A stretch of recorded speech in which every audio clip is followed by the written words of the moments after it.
ಬದುಕನ್ನ ಭುಗಿಲಿಬಿಸಿ ಅದಲ್ಲದೆ ಆ ಭಾವಚಿತ್ರದಿಂದ ನಮ್ಮ ಬದುಕನ್ನೇ ಅವನು ಭುಗಿಲಿಬಿಸಿದ್ದಾನೆ.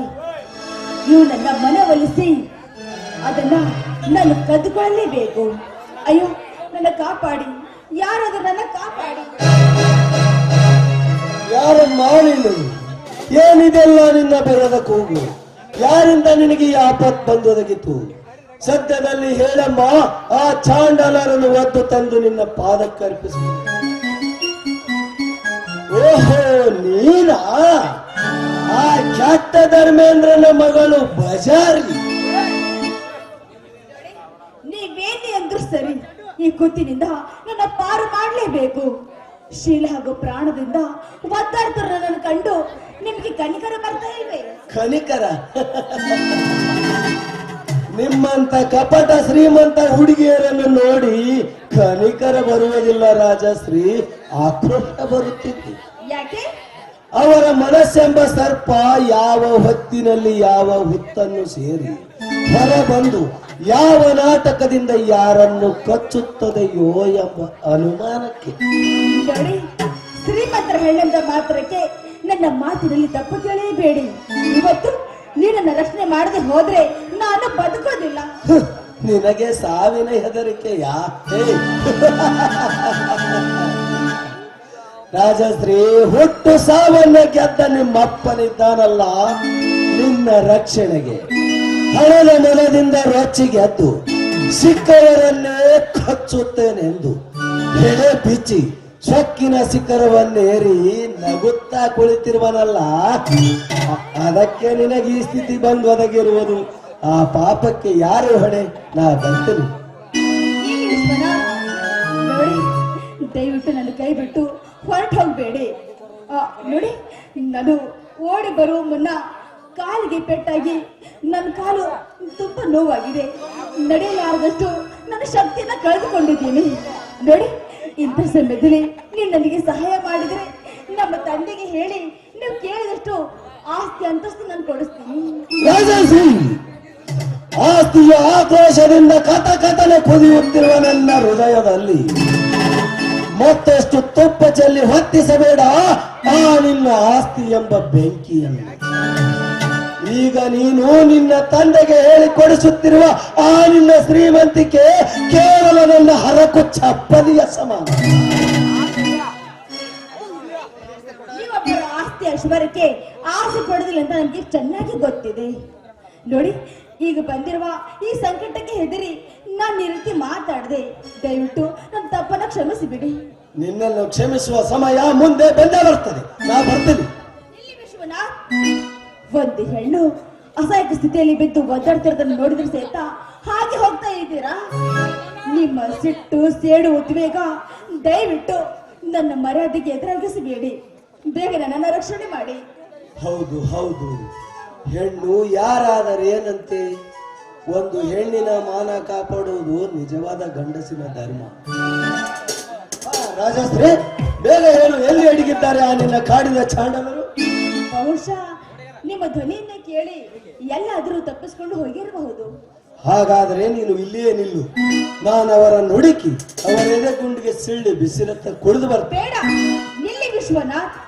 ಅವ್ರು ಯಾರೆಂಬುದು ಈಗ ಸದ್ಯ ಗೊತ್ತಾಗೋದಿಲ್ಲ. ನೋಡಿ, ನಮ್ಮ ಮನೆಯವರಿಗೆ ನನಗೆ ಮುಟ್ಟಿಸಿದರೆ ನನ್ಗಷ್ಟೇ ಸಾಕು.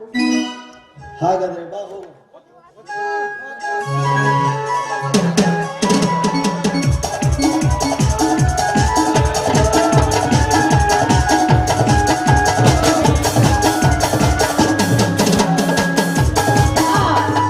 ಸಾಕು, ನಿಲ್ಲಿಸಿ ವಿಶ್ವನಾಥ್. ನಿಮ್ಮ ಎದೆ ಮೇಲೆ ಮಲಗಿಕೊಳ್ಳುವಂತ ಭಾಗ್ಯ ನನಗಿಲ್ಲ ಅಂತ ಕಾಣುತ್ತೆ. ಶಿವಯೋಗಿ ಸಾರ್ವಭೌಮರ ಆ ಸ್ನಾನದ ನೀರಿನಿಂದ ತಾಯಿ ಎಲ್ಲ ಮನಕುಷ್ಠ ರೋಗ ಮಾಯವಾದಂತೆ ನಿಮ್ಮ ಕೈ ಸ್ಪರ್ಶದಿಂದ ನನ್ನ ನೋವು ಕೂಡ ಮಾಯವಾಗಿ ಹೋಯ್ತು. ಇಷ್ಟಕ್ಕೆ ನನ್ನ ನಿಲ್ಲಿಸ್ಬಿಡಿ. ರಾಜಶ್ರೀ, ಏನಿದು ನೀ ಮಾತನಾಡುತ್ತಿರುವುದು? ಹೌದು, ನೋಡಿ ವಿಶ್ವನಾಥ್, ನಿಮ್ಮ ಈ ವಿಶಾಲವಾದ ಗುಣವನ್ನು ನೋಡಿ ನಾನು ಮನಸೋತು ಹೋಗಿದ್ದೇನೆ. ಬಡವರಲ್ಲಿರುವ ಈ ದಯಗುಣವನ್ನು ನೋಡಿ ನಮ್ಮಂತ ಶ್ರೀಮಂತರು ನಾಚಿಕೆಯಿಂದ ತಲೆ ಬಗ್ಗಿಸಬೇಕು. ನನ್ನ ಬಗ್ಗೆ ಇಷ್ಟೊಂದು ಬಣ್ಣ ಹಚ್ಚಿ ಮಾತನಾಡ್ತಿರುವೆಯಲ್ಲ ರಾಜಶ್ರೀ, ಯಾಕೆ? ಹೌದು ವಿಶ್ವನಾಥ್, ನಿಮ್ಮ ಶೌರ್ಯ, ಧೈರ್ಯ, ಸಾಹಸವನ್ನು ನೋಡಿ ನಾನು ಮೆಚ್ಕೊಂಡಿದ್ದೀನಿ. ನಿಜವಾಗ್ಲೂ ಹೇಳ್ಬೇಕಂದ್ರೆ ಎಷ್ಟೇ ಹಾಡಿ ಕೂಗಿ ಕುಣಿದರೂ ಅದು ಕಡಿಮೆನೆ.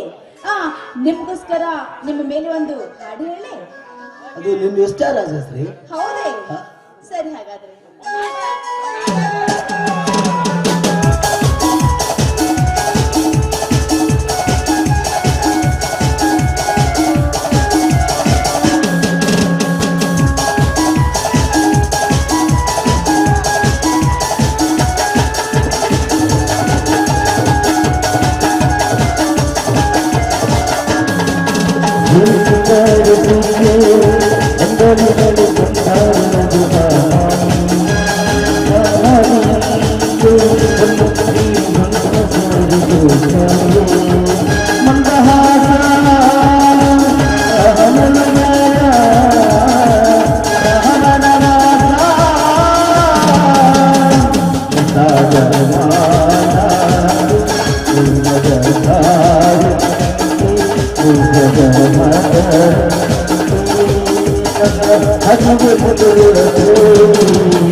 ನಾನೀಗ ಬರ್ತೀನಿ.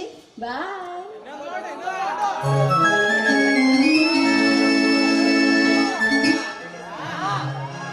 ಇವತ್ತಿನ ದಿವಸ ಇಷ್ಟೇಕೆ ಪ್ರೀತಿಯಿಂದ ಮಾತನಾಡಿದಳು ಈ ರಾಜಸ್ತ್ರೀ.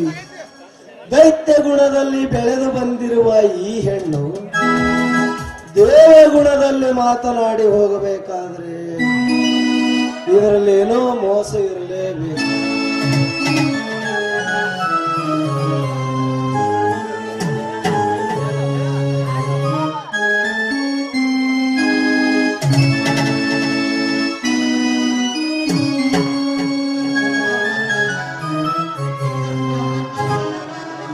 ಮಾಟಗಾರ್ತಿ ಹೆಣ್ಣೆ, ಮಾತಿನ ವೈರಾಗ್ಯವನ್ನು ತೋರಿಸಿ ನಿಮ್ಮ ಭಾವಚಿತ್ರಗಳನ್ನು ಕದ್ದುಕೊಂಡು ಹೋಗಿರುವೆ ಯಾ ನಿರ್ಲಜ್ಜೆ. ಹಾವಿಗೆ ಹಾಲುಣಿಸಿ ಬೆಳೆಸಿದರೂ ಅದು ತನ್ನ ವಿಷ ಕಕ್ಕದೆ ಬಿಡಲಾರದೆಂಬ. ನೀನೆಷ್ಟು ಪ್ರೀತಿಯಿಂದ ಮಾತನಾಡಿದರೂ ನಿನ್ನ ಕೆಟ್ಟ ವಿಷದ ಗುಣ ಬಿಡಲಾರೆ ಅಂದಾಗ ನಾನಿನ್ನ ಗರ್ವ ಮುರಿಯದೇ ಬಿಡಲಾರೆ.